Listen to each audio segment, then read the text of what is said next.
Bismillahirrahmanirrahim. Assalamualaikum warahmatullahi wabarakatuh. Perkenalkan, nama saya Muhammad Rizky Ulet dengan NIM 24421041. Dalam video kali ini saya akan membahas sebuah topik yang sangat penting dan menarik, yaitu sebab-sebab perbedaan ulama, pengenalan kitab-kitab fikih, perbandingan mazhab, serta membandingkan pendapat mazhab tentang tohara dan sholat gerhana. Video ini saya buat supaya kita bisa lebih paham bahwa perbedaan pendapat dalam Islam itu adalah hal yang sangat wajar dan bahkan membawa manfaat. Yuk kita belajar bareng-bareng. Sahabat, kita semua tahu bahwa dalam Islam ada banyak pendapat dan pandangan dari para ulama mengenai berbagai masalah fikih. Perbandingan ini disebut ikhtilaf. Banyak yang mengira perbedaan ini bikin bingung atau malah membuat umat terpecah. Padahal sesungguhnya perbedaan adalah salah satu rahmat dari Allah Subhanahu wa taala.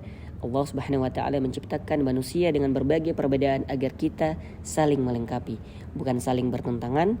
Perbedaan pendapat ulama ini juga membantu kita untuk memahami Islam lebih fleksibel dan sesuai dengan kondisi zaman dan tempat kita saat ini.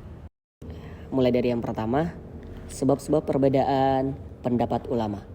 Para ulama berbeda pendapat bukan tanpa alasan. Berikut ini alasan-alasan yang mendasar dan sering kita temui. Yang pertama, perbedaan memahami dalil. Al-Quran dan hadis menggunakan bahasa Arab yang kaya dengan makna dan style bahasa yang beragam.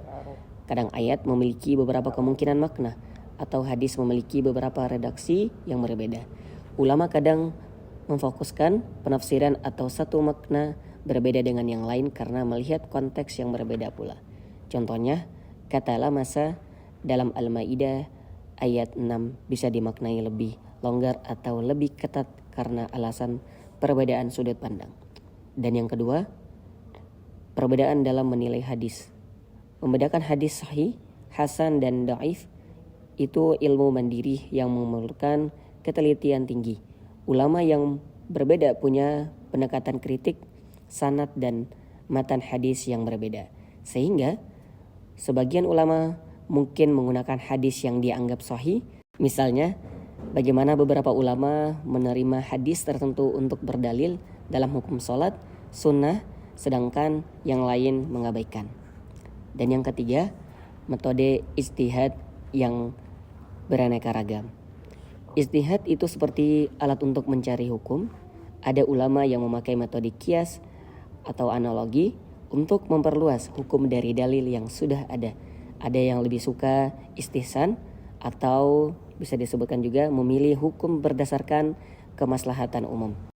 Perbedaan pilihan metode ini membawa hasil yang berbeda buat hukum.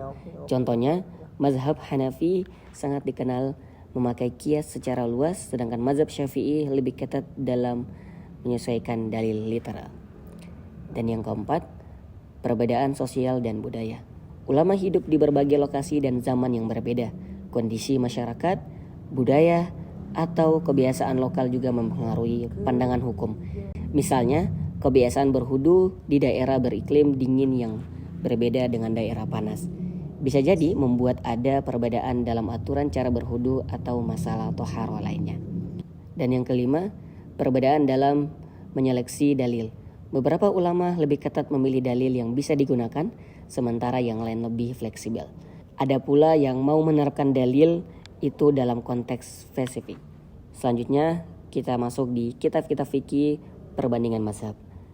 Agar kita bisa lebih mengenal dan belajar tentang perbedaan itu, ada beberapa kitab fikih yang sangat terkenal membahas perbandingan mazhab.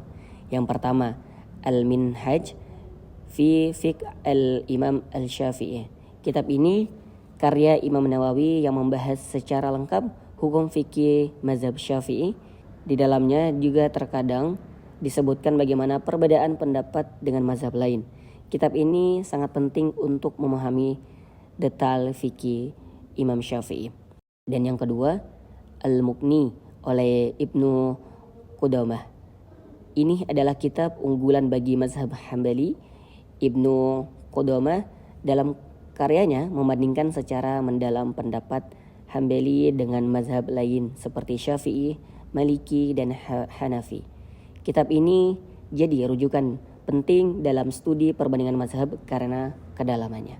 Dan yang ketiga, Bada'i As-Sana'i fi Tertib As-Sahara'i oleh Al-Hasani. Kitab ini rujukan utama bagi mazhab Hanafi. Al-Hasani menghufaz detail fikih Hanafi dan juga menyinggung perbedaan mazhab lain yang membuat sangat membantu untuk memahami alasan dibalik variasi hukum.